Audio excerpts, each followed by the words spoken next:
Unashamed Nation, hey, this is Zach here. Just wanted to give you guys an update. Obviously, we recorded these podcasts, the one you're going to hear today, before Phil's passing. So, just keep that in mind. We're going to be back on our normal schedule, hopefully the next few episodes. But I wanted to tell you thank you for all your prayers, all your thoughts, all the messages.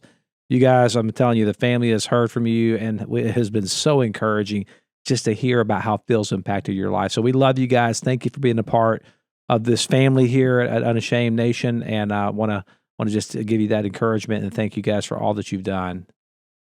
I am unashamed. What about you? Welcome back to Unashamed. It feels like only minutes ago when we finished our last podcast, but we're still in our respective places. I'm on the Gulf Coast, Zach's in North Carolina. Jase is at home at our new studio. Is it still new? Can we still say new? I guess it's when it's only a few months old. It's newish. I'm going to be in town in a couple of weeks, fellas. So I'm excited. I won't be there, and you will be, which will be very weird that you'll be in my chair. House. And stay at my house. You're always welcome at my house. The new creation can only be the only thing described as new every morning. Isn't that a verse? His mercies are new every morning. Daily renewal, 1 Corinthians 4. Come on. So we had an interesting week down here. So this is normally, Jase, I don't know if you realize this or not. This may have slipped by you, that this would normally be the week that you and your lovely wife, Missy, and others from the Robertson family would be down here. This was our normal vacation week for many years. Yeah. How many years have y'all done that? 30. Oh, at least this 30. Was the first year. We kind of had a little lament. And by the way, that was 2 Corinthians 4. Although outwardly we are wasting away, yet inwardly we're being renewed day by day. So I guess this could be a new. So if we're talking about renewal daily, because it happens. It happens in that. Yeah, that's no longer new. We're actually given the spirit of renewal in a place that's fallen apart, which sounds about like our human existence. We are wasting away. That's why in 30 years we didn't go. But I mean, there's a lot going on. Our parents are struggling. Yeah, it's it kind of had already begun to get to this place because we're so big now. I mean, part of it's just we're so huge. Willie and Corey's family have been doing their own thing for a bit, but we still try to keep some semblance of it going. Mom and Aunt Ann can't come anymore. And so it was kind of ironic, Jase, because the only people still vacate. Of course, we have a house here, so I feel like my life is I'd either never stop working or I'm always on vacation, whichever you want to pick. But your son and your grandchildren are here this week with some friends from their area. And so they kept the tradition alive. I guess they already had the time set aside, but they actually came by and visited us, and we loved it on their way in for their vacation and stopped by and saw the house. We showed them around. We went out and ran our crab traps, which you have out on the dock, and your grandson loved it. But it was really funny because I thought immediately back to you telling the story about it taking him a long time to warm up to you. When he got here, so I just walked up to them as a family, and I was like, hey, and then I was like, hey, David, and he just burst into a blood-curdling scream. He was afraid of you. Totally afraid. And I'm guessing because now that I've gotten thinner, I must be a sleeker version of Jase, so he must have somehow. It's not that. You got more going on. When toddlers go, hey, but you need to embrace that, Al. Well, because it's an authority. I believe that's the way God designed us. There's a little healthy respect there, that you start off with, and that's okay. And then you ease your way in. We had 3 episodes that they were here about 3 hours. We had 3 episodes early. And then by about an hour and a half into it, he didn't cry anymore. And then finally, he didn't like come up to me and like cuddle me, but he would like come over and I'd say, hey, come over here, Dave. Look at these crabs in the trap. And he would walk over. And so in 3 hours, we had a detente, I guess. So your family was there, Jase. You just didn't go. Is that what just one. Son, Al had to go down this road. We actually tried to go with them, but they had their friends already going. And so we got the they got a house full. There's no room in the inn. Get a place close. And that can I tell you what? I could tell you how you solve that problem and how you always get invited. How's that? You pay for the trip. If you pay for the trip, you always get. I'm telling you, that came up. That came up. I actually made that offer, but there was still no room. So I thought, well, I get to be like Jesus. When I heard the setup, I was glad to sit them on down to their house, Jase, because they have 6 adults. So it's 3 families, 6 adults, and 9 children under 4 years old. That was going to be my next factor. There's a thin line between a vacation and an all-out war. Yeah, I think you may have dodged a bullet on that one. I said, Zach, you know what I said? We love you, Reed. What? We'll see you. Hate that it didn't work out, but we'll revisit this. And then I mumble when the kids get a little older. There you go. Yeah, when you're outnumbered, it's hard to.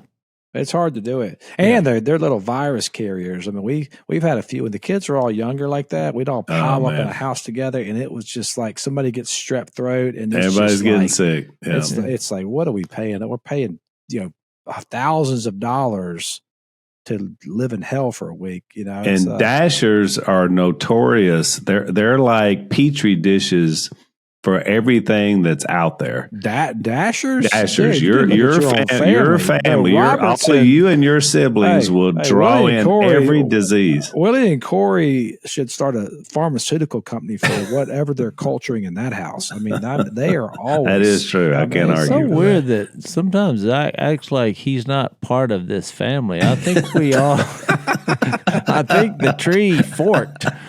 And you're part of the tree. It's like Jase's floating above the family tree and casting dispersions from. I received your rebuke there. Well, I did think of something that I was supposed to tell our audience about this, and I forgot. But this actually ties in perfectly to something that I was going to tell them about, because it has to. You guys don't even know about this, but it has to do about vacations. So we're actually doing a $500 giveaway for our audience at Unashamed. And all you got to do, this is for your vacation, it's for travel. Mm-hmm. All you got to do is go set up a free account at heyjack.com. And you can purchase travel in there, hotels and all that kind of stuff in there. It's actually a substantial saving when you do. But so we're going to pick somebody out of there. If you sign up at heyjack.com, we're going to pick a winner and give a $500 exclusive giveaway. Well, that's pretty interesting. We didn't know the details. I guess the we that Zach is referring to is himself, and we're back to you guys are pitching in $150 a piece, and I'm kidding. So yeah, but that'd be great. So we came down, and this also, because it's this week, Jase, I don't know if you remember this or not, but there used to be this big music event called Music Fest, and usually all these big pop culture acts. Well, Morgan Wallen, the country singer, has bought that, and so now it's called Sand in My Boots. Oh, come on! And it was and so he was here. Post Malone was here. Kicks and Dunn were here, and a bunch of other people. And I saw a picture last time of the beach. Of course, I can literally hear it. Like I'm probably 4 or 5 miles away, but there's a lot of water between me and where they are down there on the beach. But I saw a picture of it last night. We're talking about thousands and thousands of people standing on the beach for 3. Could you hear them? Could I hear it? It's like I was at the concert. I mean, I just go down and sit on the dock if you want to. And every night. Is it Kicks and Dunn or is it Brooks and Dunn? I don't know. That's Brooks and Dunn. Yeah, Brooks and Dunn. Don't mess that one up. That's one of the greatest duos in the history of country.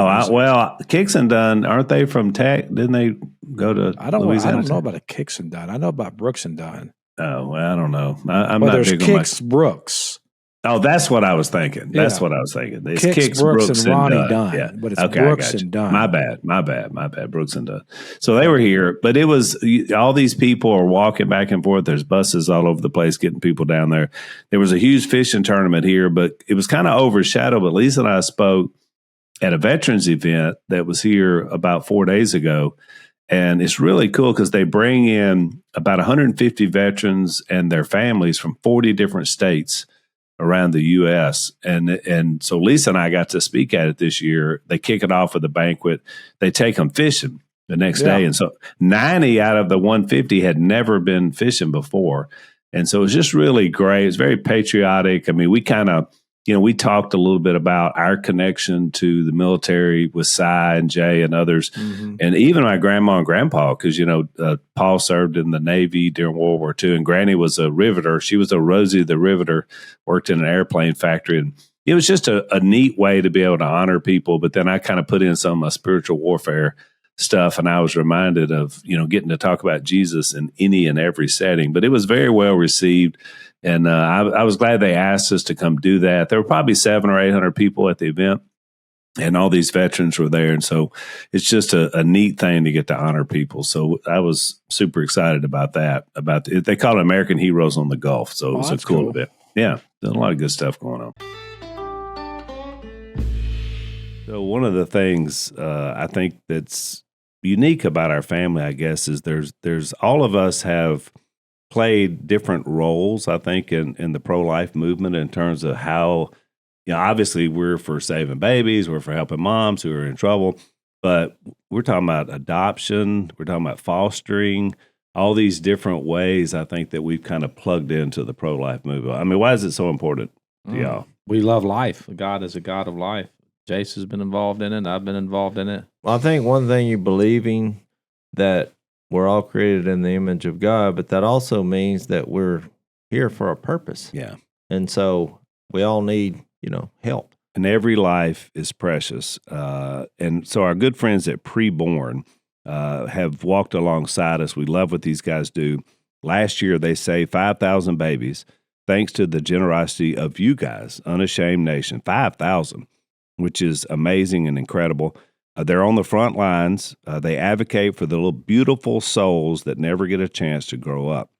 Preborn's network of clinics are strategically located in the country's highest abortion areas, and they're ready to support women to make decisions about their baby's future. Through the compassionate, loving care and free ultrasounds, Preborn helps women connect with the life that's growing inside them because they know once the heartbeat has been heard, the chances are double that baby will come into this world. Last year, Preborn rescued over 67,000 babies.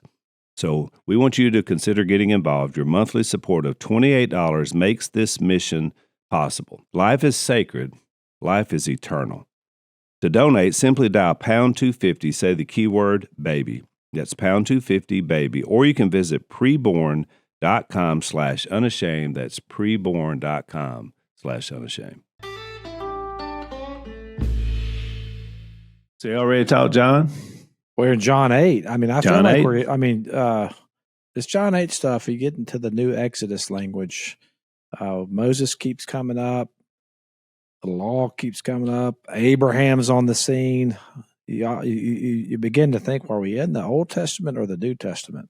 So, and we, in the last podcast, Zach, we'd finally kind of told the story that we'd kind of been alluding to in John 7:53 through 8:11, which was the woman caught in adultery. And we sort of painted that picture of the context of why that was the way it was, and the idea about condemnation, and that Jesus really was the only one that could condemn, but he didn't come to condemn, as Jase read in Romans 8, and I read as well in John 3. And so who is he? Because now we're fixing to hit into verse 12 of John 8, and for the whole rest of this chapter, it's kind of a who am I am, is what I call it, text that Jesus gets into. And here's something interesting, Jase. I don't know if you noticed this when you read this text and studied it. There are, by my count, at least in the NIV, 10 different I am statements that Jesus makes just in this context alone. Mm-hmm. Now, it's not like the drop the mic I am. That's the last one. Before Abraham was born, I am, in verse 58. But he says, I am the light of the world. I am one who testifies for myself. I am going away. I am from above. I am not of this world. I am the one I claim to be. These are all in this chapter. I am telling what I have seen in the Father's presence.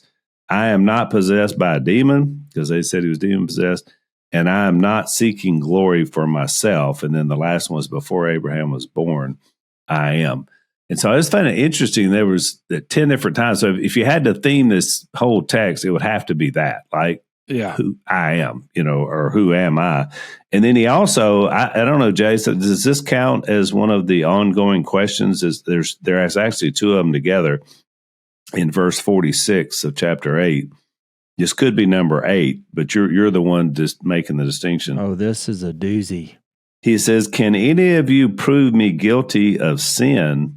If I'm telling the truth, why don't you believe me? It's kind of a 2-part question, but I think that characterizes as number 8 in our list. Oh, it's a good one. Can any of you prove me guilty of sin? Just think, is that a question that any adult could utter? No, or would even try. I'm sure people have tried. Because we tend to look at it like, I didn't do it unless you can prove it. Which gets into this kind of trial theme that John continually breaks out into. Right. Testimony and who's telling the truth. The evil one, he said that right after he said the evil one is the father of all lies. Right. I mean, he turned it into it went from Israelites having a conversation / argument to who's telling the truth. And he's picturing this as you have on one side someone who represents truth, and one side you have a spirit that represents lies. But Jesus says that, can any of you prove me guilty of sin? I think it's one of the greatest evidences of who Jesus is, just that question. Yeah. Who says that? Right. And then the follow-up, he asks his own follow-up question. And you know what? If you can't, then why don't you believe me? Yeah. I mean, that's like the ultimate convicting question. If you can't prove me guilty of sin, then why don't you believe what I'm telling you? Which is very, very powerful. Which makes that Hebrews 6, pop in your head when it's like these two unchangeable things of which God, it is impossible for him to lie. Now we're getting something that'll carry you through the day. Yeah, exactly. Because when you think in our culture of fake news and lies and trying to figure things out, if you have a being that we call God and he becomes a man and he's like, I will never lie. Well, that's somebody you could trust. Yeah. And I mean, there's a foundation. That question is, what are you going to do about that question in your life? If you kind of take these out of context and just, can you prove? I mean, here's these 4 letters that all depict Jesus's life, his character, the subtle things he says, and it's been poured over for a couple thousand years. And even people that don't believe, you at least have to walk away saying, this guy's pretty good guy. Yeah. I mean, because he can't lie. And everything about him is good. I mean, it's just, I think, awesome. And it's interesting, Jase, because you're right. It doesn't fit in the human narrative. You remember there was a Jim Carrey movie from years ago. I think it was called Liar, where something, how movies go, something happens that he can't lie. He's an attorney. And it's another spiritual, which is all the best movies.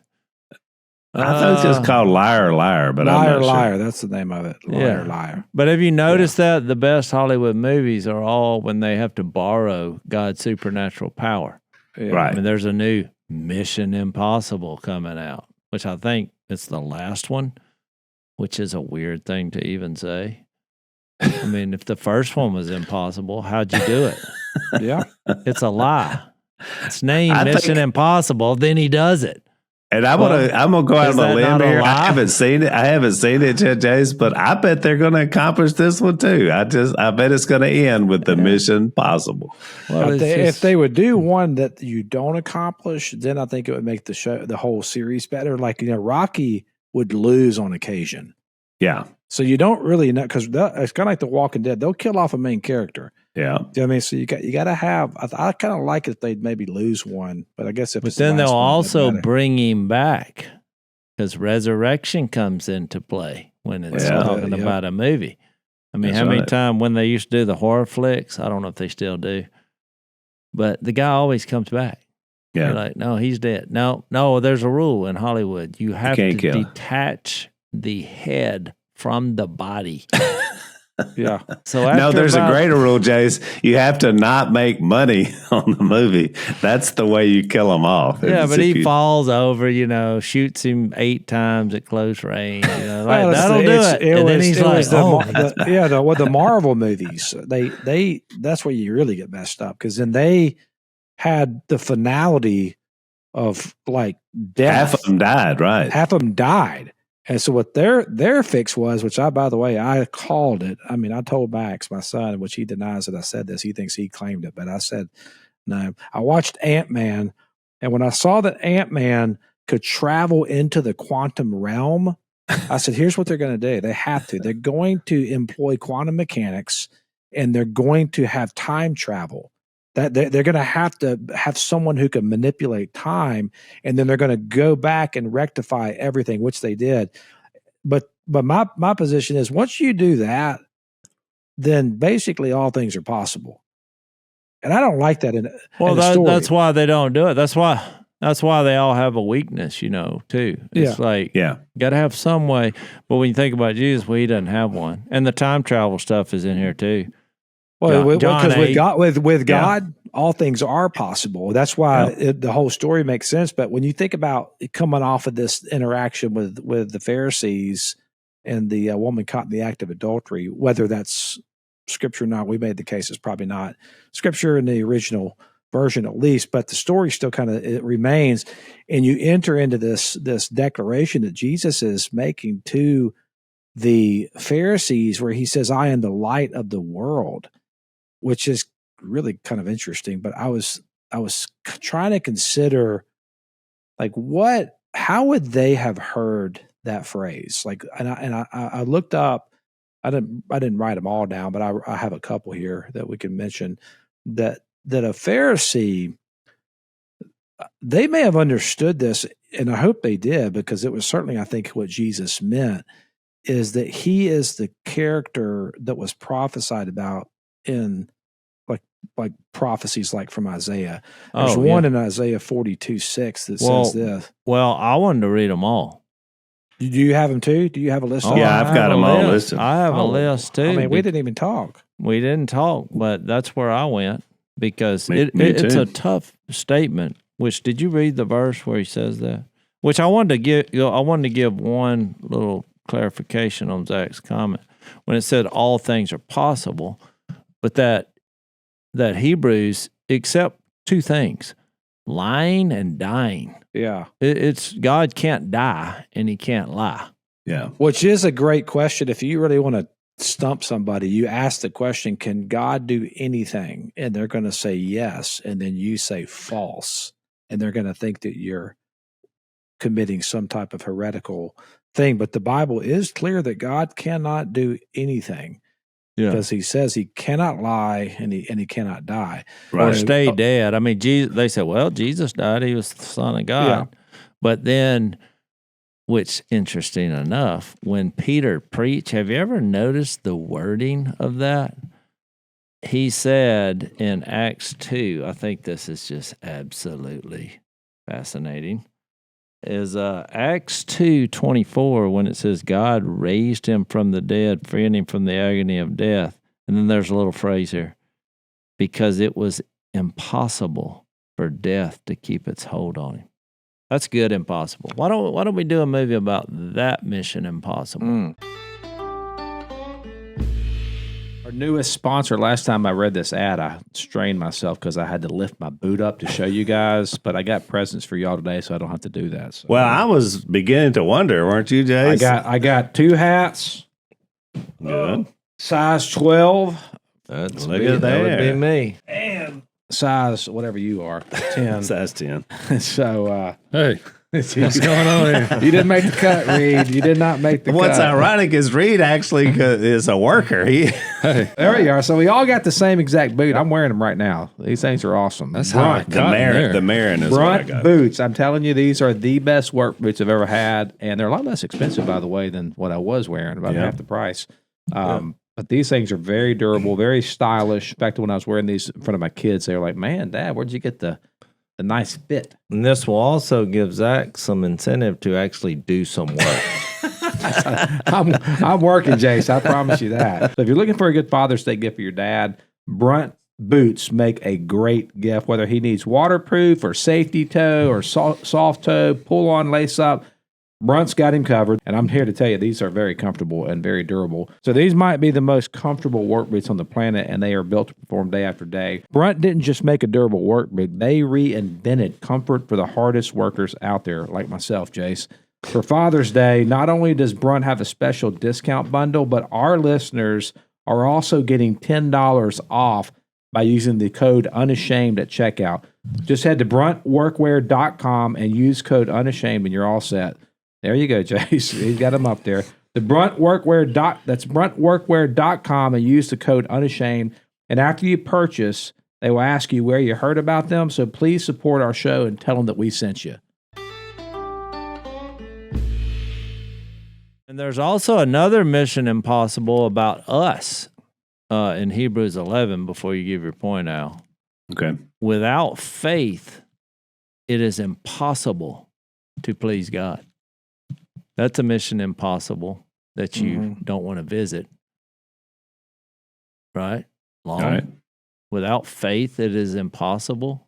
So I would conclude, might ought to conjure up whatever faith is, because you can't please God without it. You know, it's funny because you said that because we had the Cubby Fink, the Rebecca St. James's husband on, and I love his definition of faith, and it reminded me of that text you just read. He said in his book, he was talking about something. He said, faith is on the corner of feels right and feels risky. I mean, that was such a good line, because that's exactly what it is. I mean, very good. It feels right, but it feels risky. Well, when you get into the these limitations on God, I think a better way to say it is that he can't sin, and he can't die, and he can't lie. And it's not because he lacks the power. It's because this is a violation of his own nature. So the way that you could understand it would be in the same way that it's impossible to have a married bachelor, right? Because if I'm married, then I'm not a bachelor. Or it's impossible to have a round square, because those two things contradict each other. So what happens in language sometimes is we can use language to say something and to construct a sentence that's grammatically correct, but is actually logically incoherent. And so it's actually incoherent to say that God can sin or that God can die. It just, you're using language in a way that sounds like you're saying something, but it's really no different than just making a bunch of sounds. It has no meaning to it whatsoever. I want to mention this because I definitely want to pursue, we all sound like we all took the same rabbit trail to Isaiah. And there's some great text in there with a larger implication of what we're talking about. But before we do, I want to mention something I found was interesting. In verse 20 of John 8, John gives us a little nugget that someone that I've been reading, Chuck Swindoll, made an interesting point about. In verse 20, it says, he spoke these words, which started with, I am the light of the world. That's where we're fixing to take off on. While teaching in the temple area near the place where the offerings were put. And, you know, that's just him doing a little description, but this I didn't know until this study. So this was the temple treasury, and it was located at this era in the temple in a place called the Court of Women. And so they had 13 bronze trumpet-shaped receptacles for giving. So he says, Swindoll says, you can imagine like you got these huge, big round things. They look like trumpets, but they're made out of bronze. And so when you're putting money in, there's the clink, clink, clink of, you know, the temple treasury being filled. But right outside of these, so they could get money anytime, day or night, outside of these giving receptacles, there were these 4 giant lampstands that are huge. And so they lit up the whole area because, you know, when it comes to giving, and this is something that's through the all annals of human time, you want to make it as convenient as possible for people to give. And so this thing stayed lit up all the time. And so I thought it was interesting that I never knew that. But when you think about Jesus being in that setting, it may be easy for him to look at those lampstands, which would have been lit, and look at that and say, I am the light of the world. I mean, you can look at everything that's on earth, but none of it compares to who I am and what I've come here to do. And so that may or may not be true. That may or may not be why he said this in this moment, but it could have been. And it made it interesting to me to look at that and see. So let me read this first part, and then I want to go back and maybe Jase or Zach, one of y'all has the Isaiah readings. I've got Isaiah 42:6, 49:6, and then also 61 and verse 3. And then Psalm 27:1. Okay, that's another good one. So here's what he says. Jesus spoke to the people. And again, by the way, you could fit that right into the end of verse 52 without that story being there in John 8. So which seems like what we talked about before. This, it just picks up there. He speaks again to the people and says, I am the light of the world. Whoever follows me will never walk in darkness, but will have the light of life. And we know what he's talking about because we've already kind of read some of those passages, what comes to us. And so the Pharisees' instant response to this amazing statement, when you think about it, is here you are appearing as your own witness. Your testimony is not valid. And so again, they go back to law in their version of it and try to say, well, here you go. You got to have at least 2 or 3 witnesses to claim something. And here you are saying these things and you have nobody to claim it. And then he says in verse 14, even if I testify on my own behalf, my testimony is valid. For I know where I came from and where I'm going. But you have no idea where I came from or where I'm going. You judge by human standards. I pass judgment on no one, which kind of goes back to that context before with the woman. But if I do judge, my decisions are right because I'm not alone. I stand with the Father who sent me. In your own law, it is written that the testimony of 2 men is valid. So he goes back to their own point, and now he's going to, put them in a quandary with their own idea and logic. I am one who testifies for myself. My other witness is the Father who sent me. So he's saying, I do have 2 witnesses. And then they asked him, well, where is your Father? You do not know me or my Father. If you knew me, you would also know my Father. And then, so of course, he says in verse 20, as I read earlier, he spoke these words while teaching in the temple area near the place where the offerings are put. Yet no one seized him because his time had not yet come. So this kind of the initial part of this entire context that he's going to talk to. And he starts it out with, I am the light of the world. Well, he also said in that 21, which is a weird phrase for this conversation, I think, which is, I think, an indication of where he's fixed to get to. When he says, once more, Jesus said, I am going away, and you will look for me, and you will die in your sin. Where I go, you cannot come. This made the Jews ask, will he kill himself? Is that why he says, where I go, you cannot come? Which was pretty clever of them to realize that he had something to do with death. I think because he threw in that you'll die in your sin. And then he continued, you are from below, I am from above, which now we're going back to this. He said that 10 times in John 6, remember with the bread, I came from heaven. You're of this world, I'm not of this world, which is another thing he says a bunch. I told you that you would die in your sins if you do not believe that I am the one I claim to be. You will indeed die in your sins. That's the 3rd time he said it. Who are you, they asked. Just what I've been claiming all along, Jesus replied. I have much to say in judgment of you, but he who sent me is reliable or faithful, and what I have heard from him I tell the world. They did not understand what he was telling them about his Father, so Jesus said, when you have lifted up the Son of Man, which is another reference to when he would die, then you will know that I am the one I claim to be, and that I do nothing on my own, but speak just what the Father has taught me. The one who sent me is with me. He has not left me alone, for I always do what pleases him. Even as he spoke, many put their faith in him, which is, I think, encouraging. Yeah. Because it seems like this is fixed to go off the rails. So there's a lot to kind of unpack there, but he started off, I am the light of the world. And I want to just say before we kind of go down this rabbit hole, when we get through this chapter and go to John 9, and in vein of this, when he's saying you'll die in your sins, you know, in John 9, when he comes up and there's a man who's blind from birth, this is verse 1, his disciples asked him, Rabbi, who sinned, this man or his parents, that he was born blind? Of course, Jesus said, neither this man nor his parents sinned. But this happened so that the work of God might be displayed in his life. But verse 4 is kind of strange, and the reason I'm bringing this up, because he uses this exact line. As long as it is day, we must do the work of him who sent me. Night is coming when no one can work. While I am in the world, and he says it again, I am the light of the world.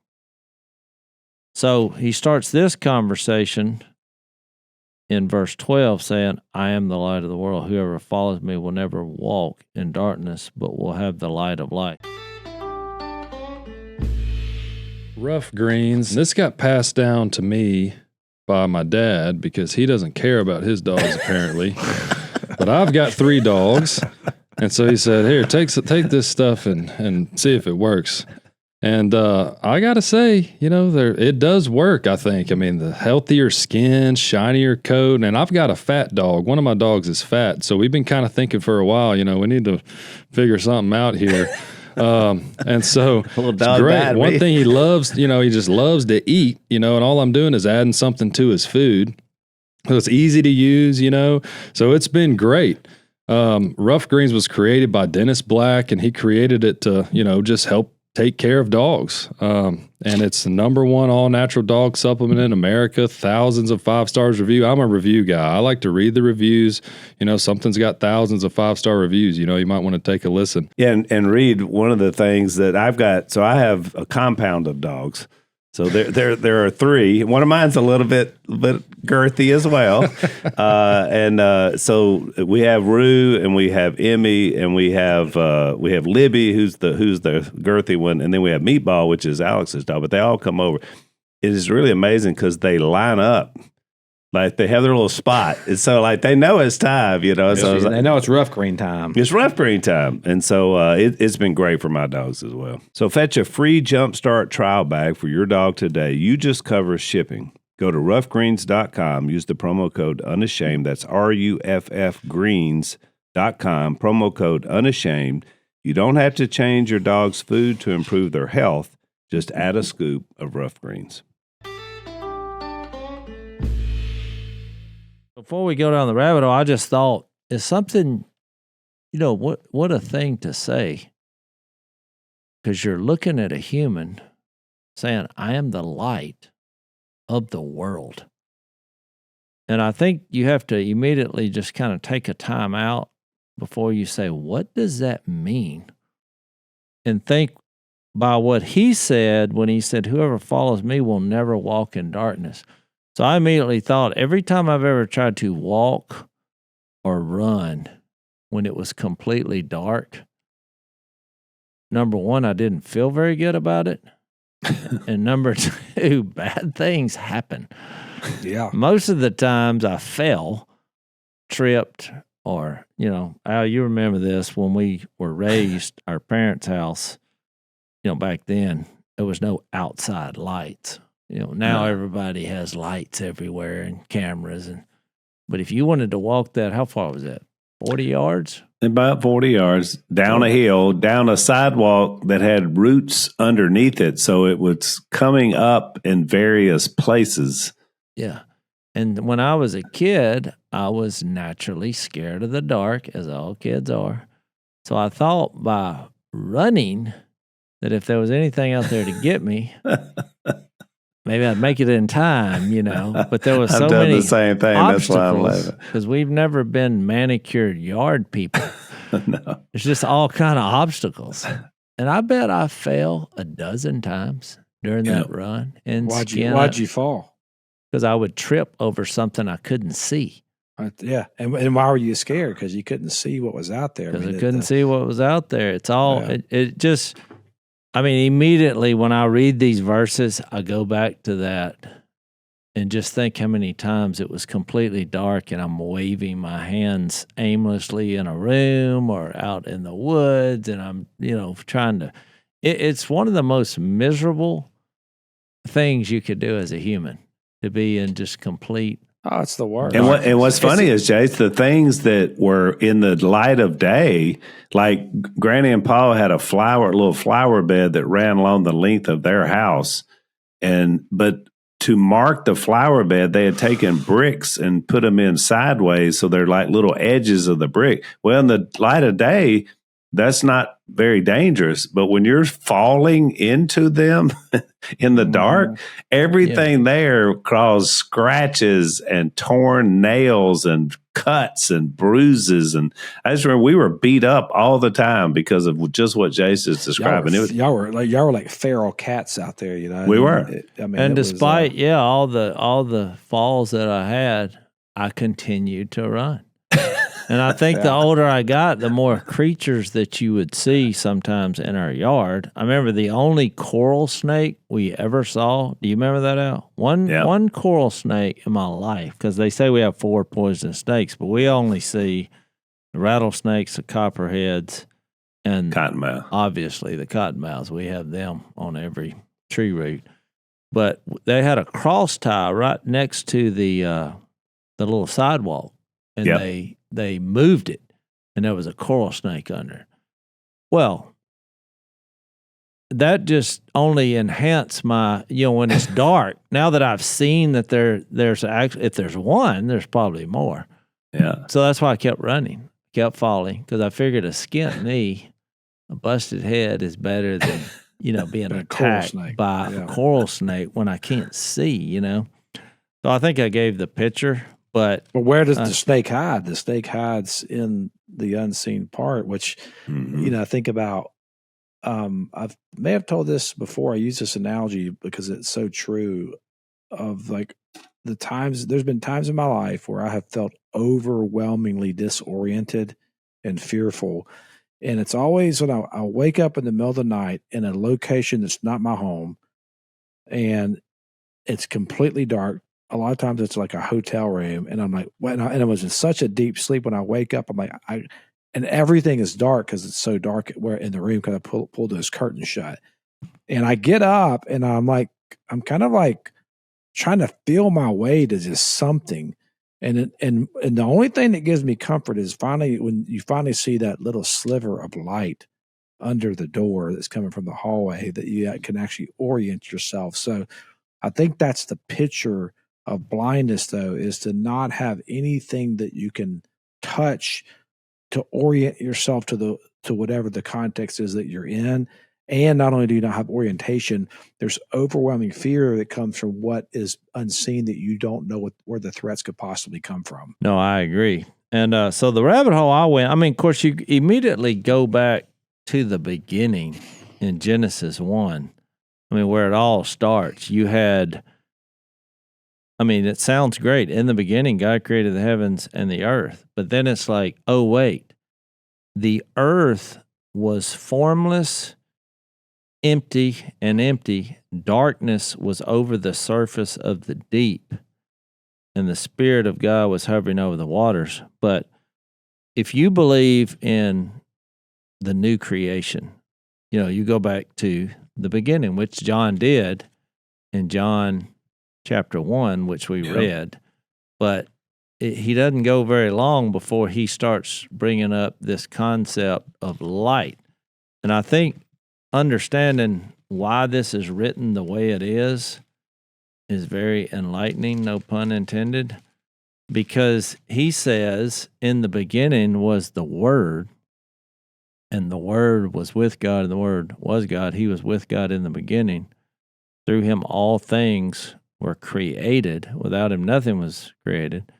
In him was life, and that life was the light of men. which he uses this phrase now later.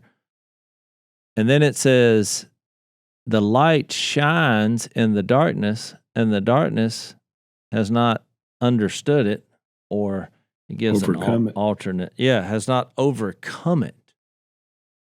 So, and then you brought up last podcast, Al, John 3.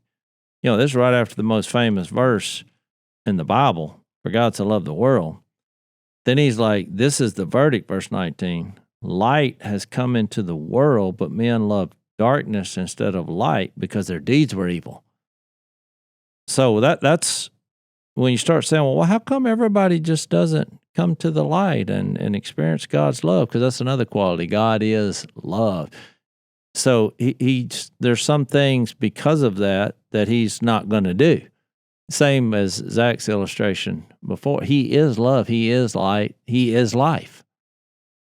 So he then says, everyone who does evil hates the light and will not come into the light for fear that his deeds will be exposed. So he's kind of giving you, when we think light, we think, well, we got a bunch of lights on in here. But there's some kind of illuminating light that he's representing that's not only light, but light inside your, I would say, your brain, your soul, your heart, all the... Your essence, yeah. Yeah, because Zach brought up about being spiritually blind, which is also true. Because when you think about light, if you just look up the scientific definition of it, it first enters your eyes, then it goes to the brain where it gets processed. Yeah. So you can get the picture and no longer be in the dark. So that's why I think when he says in John 3 earlier, when he said no one can see the kingdom unless he's born again, when you tie this in with light and how that process works, I mean, there is a lot of verses too about no eye has seen or no ear has heard. That's why he said they didn't understand it. So when I go back to Genesis 1, well, think about creation when he went back, and then new creation, because he says the earth was formless, empty, and dark. But think about your life. When you fast forward to new creation, without Christ, are we not formless, empty, and dark? Mm-hmm. I mean, you can't make this stuff up. That's it's right. like, think about the passage in Galatians where he says, I think it's 4, where he's like, my whole hope is that you'll grow up so that Christ will be formed in you. And think about how often that the New Testament talks about being filled or having Christ fill everything in every way. So as in contrast to empty. So Zach, at the funeral, it kind of got to an embarrassing place because there were so many people that I hadn't seen in so long, and so they were seeing you for the first time. Oh, yeah. And we've lost weight. You and Al, gosh, what have y'all look been at doing? y'all? Your skin looks I'm like, was I that bad before? I know. You start to think, that it's a compliment, but it's also kind of a backhanded compliment. So we've been losing weight. We have. With the PhD weight plan, which is, I was telling all my cousins, you got to get on PhD. Dr. Ashley Lucas, who's been on the podcast, is the founder. And she has a PhD in sports nutrition and also chronic disease. And I think it just gives her a unique insight into how your body works, and especially to burn fat. And so she's had thousands of her clients that have had a ton of success, including me. The program teaches you what to eat, when to eat, works on your relationship with food, and it also shows you how to lose weight for life, which is what I'm doing. And so if you're watching this on YouTube, here's a picture of me, not so good, when this started 5 months ago, and now here's me now, which you see it's a big difference. There's no gimmicks, there's no pills, there's no shots, there's no side effects, which I love. I just feel great. The protein that they give you makes you feel good. You're not hungry, and they provide about 80% of your weekly food, which is fantastic. So I love these guys. I love what they've done for me. My medicine's been cut in half in terms of what I was taking for blood pressure. So it will help you be healthy. Join me and Zach on our weight loss journey. Schedule your one-on-one consultation today by calling 864-644-1900, or you can visit myphdweightloss.com. That's 864-644-1900. Tell them Al and Zach sent you. Then you have darkness, which in contrast to light. But then it says, and the Spirit of God was hovering over the waters, which is one of my favorite verses because I'm an expert on things hovering over the waters. And God said, let there be light. Mm-hmm. So he said, he communicated, words, let there be light, and there was light. God saw that the light was good, and he separated the light from darkness. And you fast forward to the end, when he hands over the kingdom, what happens on this spiritual side of new creation? Pretty much the light is separated from the darkness in the new creation. So I think it's just fascinating. But I think also when you go to Isaiah, I really think that's because we all went there. And I just wanted to read a few passages and y'all jump in as I read them. So the first one I have was actually Isaiah 2, verse 2. In the last days, the mountain of the Lord's temple will be established as chief among the mountains. It will be raised above the hills, and all nations will stream to it. Many people will come and say, come, let us go up to the mountain of the Lord, to the house of the God of Jacob.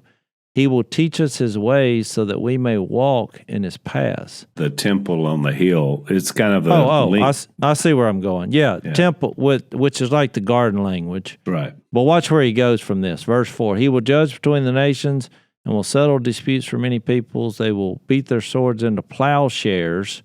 So it's not like we're not going to fight with like physical swords, but turn the metal into something that's plowshares that will produce seeds and fruit. It's the very it's the utensils that we use as instruments of war are actually going to be then used as instruments of cultivation, which is bringing back the original plan of the garb, which to cultivate the earth.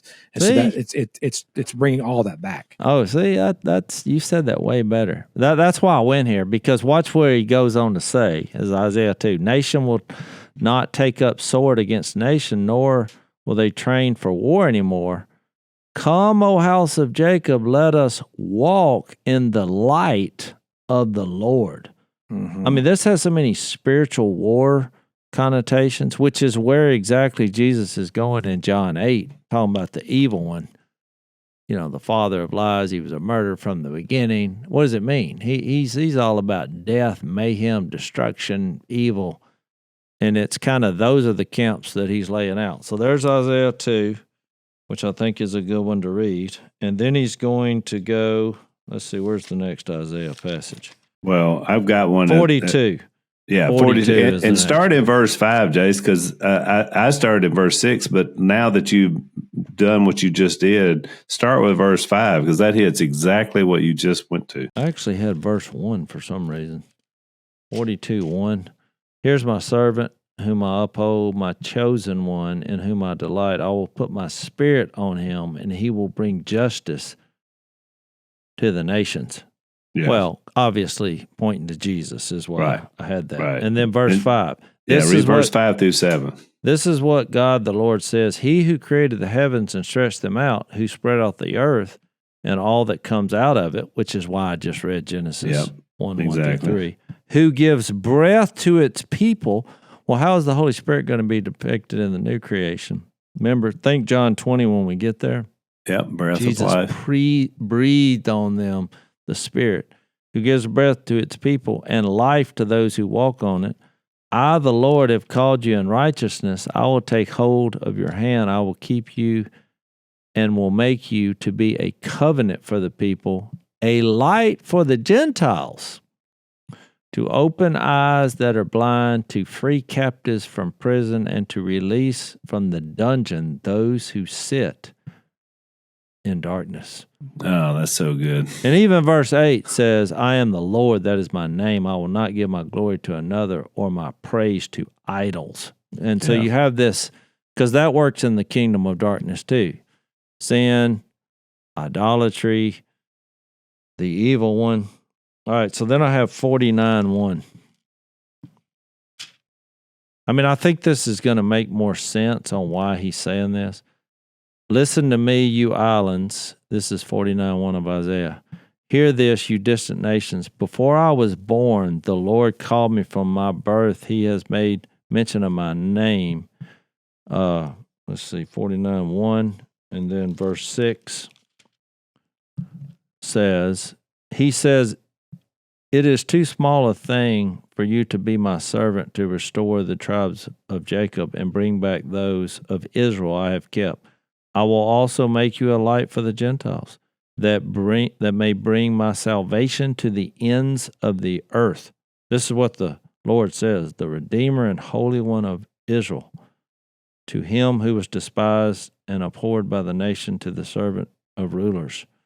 And then chapter 60. And then, of course, you skipped over it because it's the whole chapter, but in between, of course, is chapter 53, 1 through 12, which the whole picture is Jesus.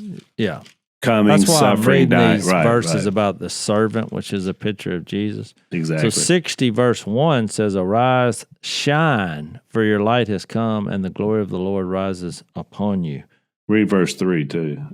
Well, even 2 says, see, darkness covers the earth. He goes back to that Genesis 1. Mm-hmm. And thick darkness is over the peoples, but the Lord rises upon you, and his glory appears over you. Nations will come to your light, and kings to the brightness of your dawn. Lift up your eyes. There's the eyes part, and look about you. And then verse 14 of this, I have that. The sons of your oppressors will come bowing before you.